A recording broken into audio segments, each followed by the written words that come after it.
말씀은 신약 성경 제일 먼저 있는 마태복음 7장 신약 성경 9페이지 마태복음 7장 1절부터 6절까지 봉독합니다.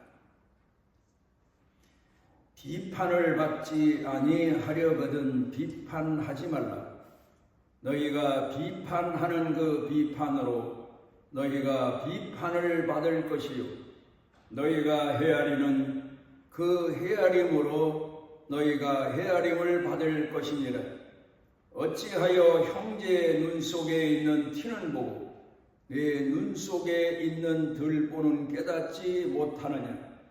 보라, 내 눈 속에 들보가 있는데 어찌하여 형제에게 말하기를 나로 내 눈 속에 있는 티를 빼게 하라 하겠느냐.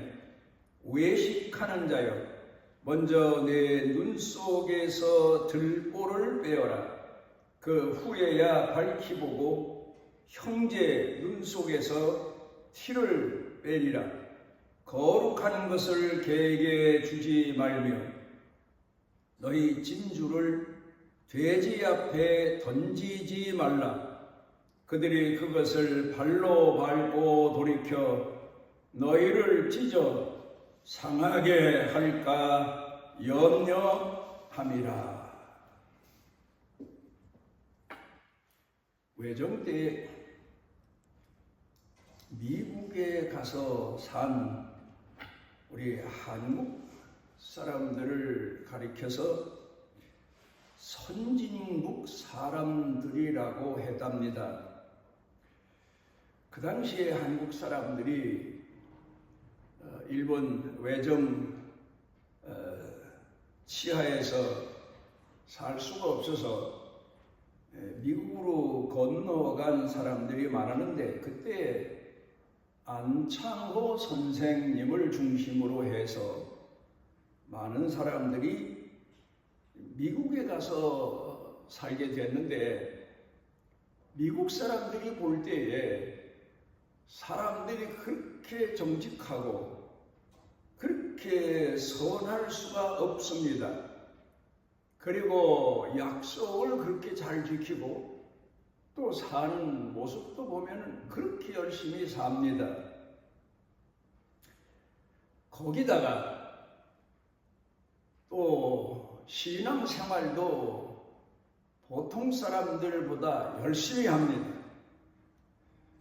영어는 잘 못해도 또 조선이 그 당시에 일본 치하에 있기는 해도 어떻게 그 피해서 온 국민들은 저렇게 모든 매사에 본보기로 살까 해서 우리 한국 사람들, 조선 사람들을 선진국 사람들이라고 했다는 이야기가 있습니다. 그렇게 살게 되었던 것이 사실 우리 한국 사람들, 서민들 가운데 뿌리내린 종교라고 하는데 저는 종교라기보다는 사람들을 교훈하고 교육한 문화라고 보는 게 맞습니다. 그 문화가 곧 유교 문화입니다. 하나님이 계심을 가르치고 하늘이 계심을 가르치고 사람의 도리를 가르치고 그게 바로 유교의 전통적인 문화여 교육 아닙니까? 거기다가 성경을 읽고 예수를 믿고 그리고 생활하게 되니 그 미국 사람들이 볼 때 선진국 사람들처럼 보여지는 게 당연했을 겁니다. 문화라는 건 참 중요합니다. 우리는 지금 서양 문화를 받아들이고 사는데 제가 그 중에서 한 서너 가지에 대해서만 오늘 말씀을 드리려고 합니다. 첫째로는 주방에 식탁에 켜놓는 등불입니다. 보통 전기를 사용하면서 우리는 거실에 또 그런가 하면은 이제 방에도 아주 밝기 이를 데 없는 그런 밝은 등불을 켜놓게 마련인데, 이 서양 사람들이 그 등을 사용한 것을 보게 되면 식탁이나 주방, 그런가 하면 침실에는 그렇게 밝은 등을 켜놓지 않았습니다.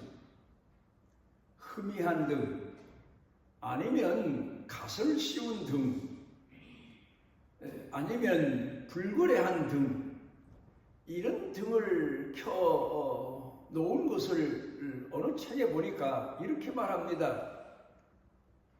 가족들이지만 함께 살면서 식사할 때 식탁에다가 촛불을 켜도 갓을 씌우거나 등을 켜도 불그레하거나 흐미한 등을 켜놓게 되는 것은 음식은 만들어 놓은 음식도 좀 더 아름답게 보이면 보기 좋은 음식이 먹기도 좋을 것 같다는 의미도 담겨 있고, 또 하나는 그 등에다가 갓을 씌운 것은 가족끼리 상대방을 자세히 보질 않고 약간 그 상대방을 보는 시야를 조금 흐려지게 해서 더 아름답게 보게 하려는 의도가 담겨져 있다는 겁니다. 가족들을 볼 때에 함께 살다가 보면 모든 허물을 다 알게 되고, 가까이서 보게 되면 잘못을 눈으로 보게도 되고 하지만, 서양에서 전해지는 문화의 한 단면을 놓고 보면 그 다 그렇게 자세히 뚫어져라 보는 것처럼 보지 말아라. 그러면 결국 상대방을 덜 사랑하게 되고, 상대방을 지적하게 되면 상처도 있게 되고, 그러니까 좀 웬만한 건 그냥 넘어가는 그런 식으로 봐라. 그런 의미에서 등을 흐리게도 하고 붉게도 하고 갓도 씌우고 그랬다는 겁니다. 전에 어떤 한 분은 누군가를 만나게 되면은 주머니에서 종이를 꺼냅니다.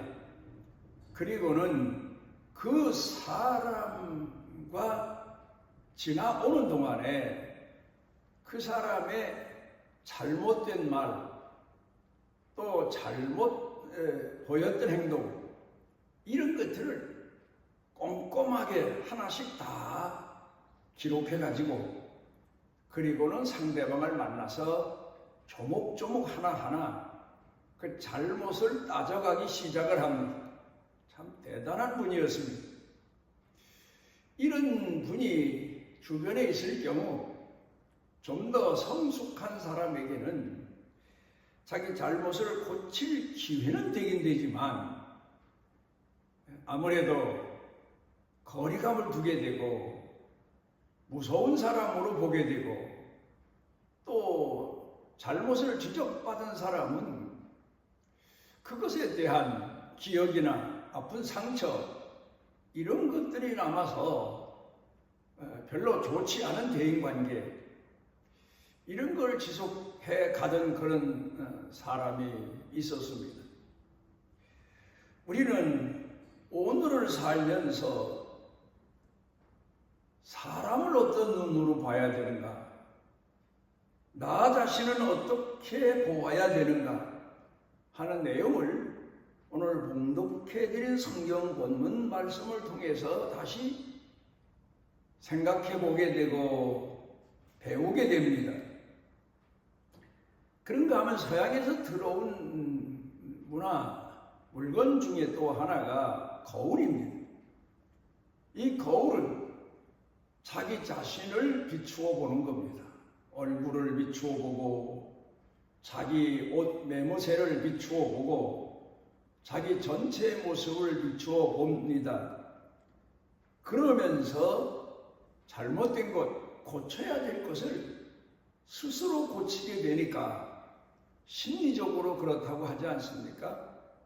사람에게 잘못이 있을 경우 남이 지적했을 때에는 상처도 있게 되고 나쁜 기억도 남게 되고 하지만 자기 자신이 자기 자신의 잘못을 보고 스스로 깨닫게 되고 돌이키게 되면 상처 없이 나쁜 기억 없이 고칠 수 있게 된다는 겁니다. 그래서 이 거울이라고 하는 것이 우리 사회에 들어오면서 사람들은 자기 자신을 사람들 앞에 나서기 전에 얼굴도 또 옷 매무새도 자기 몸가짐도 다시 바로 잡아보는 그런 계기로 삼게 되었던 겁니다. 우리가 살아가면서 상대방을 어떻게 보는 것이 삶의 유익이 되고 나 자신을 어떻게 어디까지 보는 것이 내 인생의 유익이 되나를 우리는 한번 깊이 생각을 해봐야 됩니다. 가족이든지 이웃 사람이든지 일터에서 함께 일하는 사람이든지 아니면 사회에 나가서 처음 보는 사람일지라도 어떤 마음으로 보고 어떤 시야로 보고 또 그리고 그 사람들을 어떻게 대하여야 되는지는 사회적 인간으로서 깊이 생각을 해봐야 되고 서로 교류함으로 주고받음으로 삶이 더 풍부해지는데 어떤 방식으로 살아야 내게 유익이 되고 남에게 유익이 되나를 한번 깊이 생각해 봐야 됩니다. 오늘 본문 말씀 마태복음 7장 3절로 돌아가서 봅니다. 어찌하여 형제의 눈 속에 있는 티는 뭐고 내 눈 속에 있는 들보는 깨닫지 못하느냐. 이 말씀의 내용은 그냥 문자적으로 볼 때 상대방의 허물이나 작은 잘못은 볼 줄 알면서 내가 모르는 내 큰 잘못은 어찌 깨닫지 못하느냐. 이제 그런 말씀이긴 하는데 여기서 좀 더 깊은 내용으로 들어가서 보면 어찌해서 상대방의 허물은 볼 줄 알면서 내 마음속에 들보처럼 가득 차 있는 그런 욕망은 볼 줄 모르느냐, 깨닫지를 못하느냐. 그런 내용의 말씀이기도 합니다. 그런가 마태복음 7장 4절로 좀 더 나가보면 보라, 네 눈 속에 들보가 있는데 어찌하여 형제에게 말하기를 나로 내 눈 속에 있는 티를 빼게 하라 하겠느냐. 너 자신은 큰 잘못된 사고방식을 가지고 있으면서 이 말을 결론을 미리 말씀드리면 내 마음속에는 분노가 가득 차 있으면서 내 마음속에는 누군가를 비판하는 그런 날카로운 칼날 같은 예리한 그런 나쁜 생각을 가지고 있으면서 내 마음속에는 내 자신도 감당 못할 큰 욕망을 가지고 있으면서 어떻게 너는 다른 사람을 가르쳐서 바꾸려고 하느냐. 그런 내용의 말씀입니다. 우리는 신앙인이 되어서부터 남들에 대해서 비판하고 지적하고 책망하기보다는 나 자신을 돌이켜보는데 온 심혈을 기울이면서 살아가야 됩니다. 그리고 남의 말을 하기 전에 나 자신을 돌이켜 깊이 돌이켜보는 묵상도 하고 생각도 하고 하나님 앞에 기도하며 깨닫기도 하고 하나님 말씀을 읽어가며 나를 비추어서 내 자신이 얼마나 큰 죄인인가를 깨닫고 회개하고 깨닫고 회개하는 그런 시간을 많이 가져야 됩니다. 다른 사람의 허물이 있을지라도 그 허물을 덮어줄 줄 알아야 되고 다른 사람의 잘못이 있을지라도 용서해 줄 줄 알고 이해해 줄 줄 아는 그런 사람이 되어야 하나님 말씀대로 살아가며 자기 자신에게도 유익이 되고 남에게도 유익이 된다는 사실을 우리가 잊어서는 안 됩니다. 우리 한국교회가 지금까지 지내온 날들을 다시 한번 돌이켜봅니다. 저는 지금까지 하나님을 공경하는 신앙인으로 살면서 주일날 다른 일도 아니고 코로나로 인해서 하나님 성전에도 나아가지 못하는 재앙을 만날 줄은 꿈에도 생각을 못했습니다.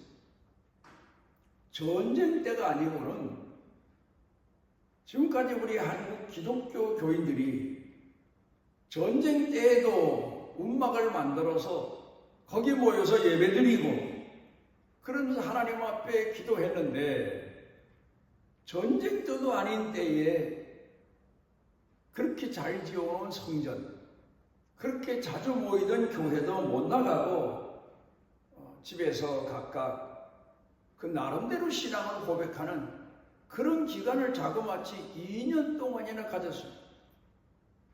그리고 어쩌다가 사람을 만나러 가거나 교회에 나가게 됐을 때에도 얼마 동안은 마스크를 쓰고 교회에 나가도록 했습니다.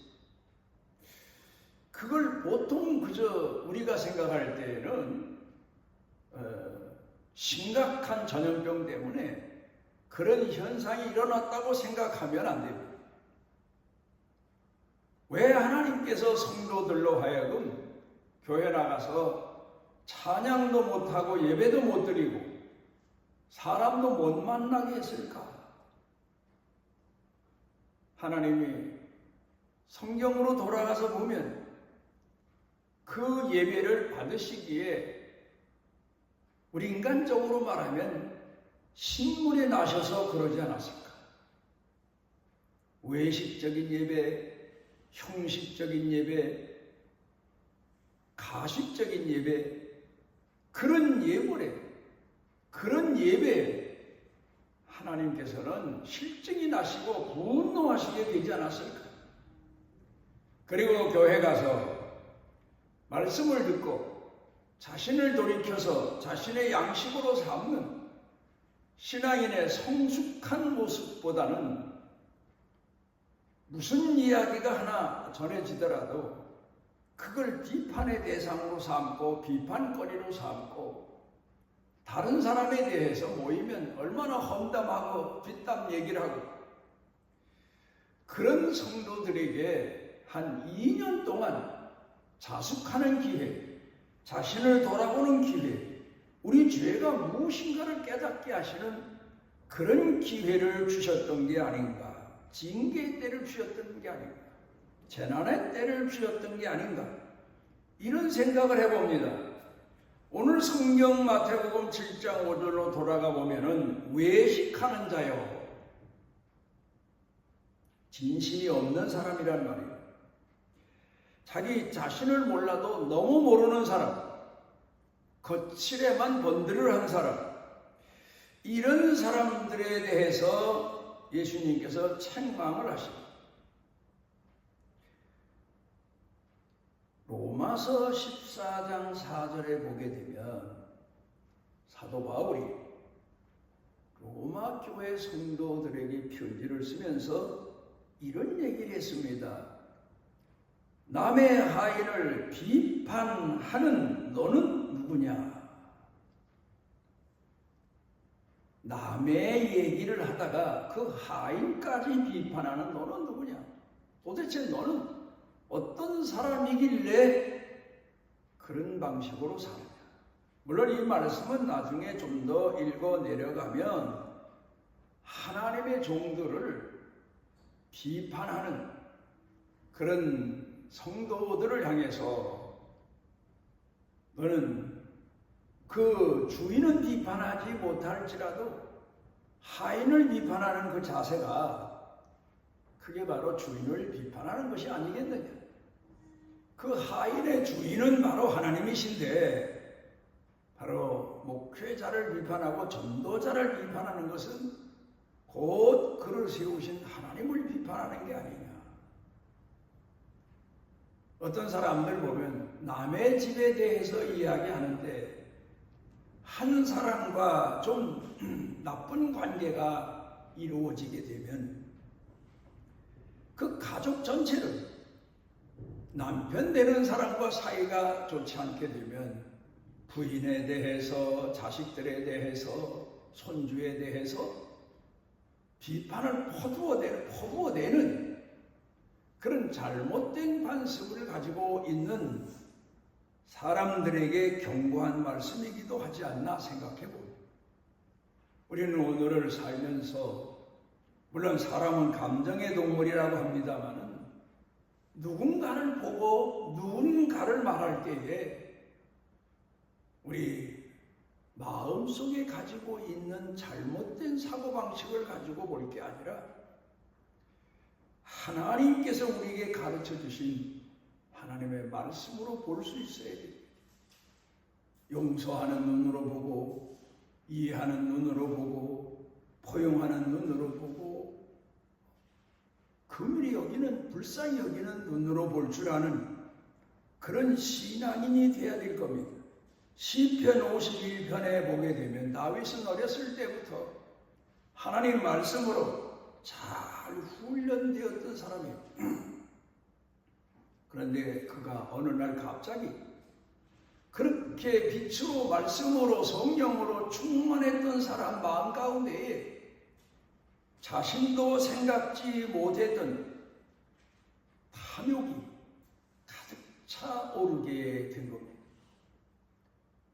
제가 어렸을 때만 해도 우리 사회가 그랬습니다. 등잔, 그런가 하면 등불, 그게 그저 밤을 밝히는 그런 수단으로 사용되었는데 대부분 어른들은 밖에 나가셔서 일을 늦게까지 하시다 보니까 등잔을 손질하고 등불에 호야라고 했는데 그 유리 부분을 불 꺼지지 않도록 바람이 불어도 막아주는 그걸 이제 저녁 때가 되면 제가 닦아야 했습니다. 그런데 그 교훈이 오늘도 이 나이가 되었음에도 그 어렸을 때 등잔 심지를 돋구고 떨어진 기름을 채우고 그리고 등불 그 호야라고 하는 유리 부분을 매일같이 그 석유를 부으니까 끓음이 보통 심한 게 아니에요. 닦아야만 다시 밝은 등이 되어서 방 안에 켜놓을 수가 있게 됐었는데 오늘 내가 신앙생활하는 데 있어서도 내 마음이 그렇지 않을까, 내 생각이 그렇지 않을까, 조금 바람만, 환난만, 역경만, 고난만 겪으면 신앙의 등불이 꺼지고 흔들리고 아니면 욕망이 끌어올라오고 그래서 하나님 앞에 받은 신앙인의 참 모습을 상실하고 잊어버리고 비틀댈 때가 많지 않나 그런 생각을 해볼 때가 있습니다. 그런데 다윗은 욕망이 끌어올랐는데 그 마음이 욕망으로 꽉 차게 됐습니다. 그래서 범죄합니다. 나단이 말한 것처럼 양 100마리 가진 자신이 양 1마리 가진 사람에게서 양을 빼앗고 그 양의 주인을 죽여버린 죄입니다. 그러니까 무리아라고 하는 선지자를 장수를 전쟁터에 내보내서 죽게 하고 그 아내를 빼앗아 숨긴 죄입니다.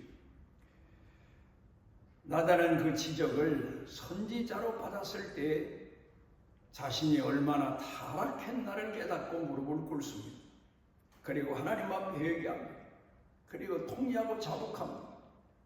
그러면서 그가 하나님 앞에 마지막 기도한 내용이 시편 51편 10절 11절 가운데 나옵니다. 내게 정한 마음을 창조하시고 내 안에 정직한 영을 새롭게 하옵소서. 나를 주 앞에서 쫓아내지 마시고 주의 성령을 내게서 거두지 마소서. 다시는 내 마음이, 내 생각이 내 욕망으로 꽉 차지 않게 해주시고 하나님께서 내게 성령을 부어주시고 말씀이 내 생각과 마음에서 떠나지 않게 해주시고 그리고 하나님 말씀대로 불을 밝히며 사는, 나 자신을 돌아보며 사는 신앙인이 되게 해 주십시오 하는 내용이 다윗이 하나님 앞에서 범죄하고 참회한 가장 중요한 핵심 내용입니다. 오늘도 우리는 오늘 성경 본문 말씀 가운데서 우리에게 가르쳐 주시고 있는 본문의 내용의 말씀을 돌이켜 봐야 됩니다. 오늘 본문 6절로 돌아가서 봅니다. 거룩한 것을 개에게 주지 말며 너희 진주를 돼지 앞에 던지지 말라. 그들이 그것을 발로 밟고 돌이켜 너희를 찢어 상하게 할까 염려함이라. 이 말을 문자대로만 본다면 당시에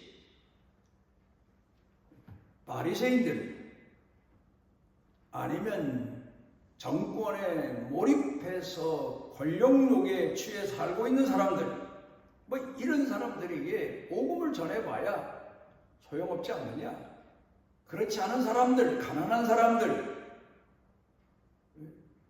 소외된 사람들, 이런 사람들에게 복음을 전해라 하는 말씀 같아 보이지만 이 말씀을 거울로 생각해 보면 하나님께서 내게도 말입니다.